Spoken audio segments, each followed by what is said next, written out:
అందరికి good morning అన్న. ఇది హనుమాన్ జంక్షన్ కుంట సంత. ఇది ఒక పెద్ద సైజు పొట్టేలు అన్న, విత్తన పొట్టేలు ఇటును బాగానే ఉన్నాయి. ఇవి రాయలసీమ పొట్టేలు అంటారు, ఇటును బాగానే ఉన్నాయి. చూడొచ్చు, మన అన్నయ్య తీసుకొచ్చిండు. చెప్పు, ఎంత చెప్తున్నావు జత?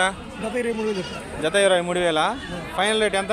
20 ఎంత? 20,500. బాగానే ఉంటాయి. ఇక పెద్ద సైజు పొట్టేలు అన్న, మన రాయలసీమ వస్తువులు తీసుకొచ్చారు కుంట సంతకి. చెప్పు, ఎంతమంది వచ్చారు మీ వాళ్ళు? 10 మంది. ప్రతి గురువారం వస్తుంటారా? ప్రతి సంతలకు పోయి అమ్ముతుంటారు. ఇవన్నీ ఇంటికా ఉన్నాయా మన కాడ? ఇంటి దగ్గర కూడా ఉన్నాయా? ఫామా? పొట్టేళ్ళ ఫాము. పొట్టేళ్ళ ఫామ్లో పెంచి తీసుకొచ్చినాయి అన్న ఈ రాయలసీమ పొట్టేళ్ళు. చూడొచ్చు, బాగానే ఉన్నాయి. నికరం వెయిట్ ఎంత వస్తాయి? 18 కిలోలు వస్తుంది ఒక్కొక్కటి. చూడొచ్చు, బాగానే ఉందన్న. ఇక ఇవన్నీ మన అన్న తీసుకొచ్చింది. అలానే మా ఛానల్ లైక్ చేయండి, షేర్ చేయండి, సబ్స్క్రైబ్ చేసుకోండి. ఫుల్ వీడియో డిస్క్రిప్షన్ బాక్స్లో ఉంది, చూడండి. Thank you.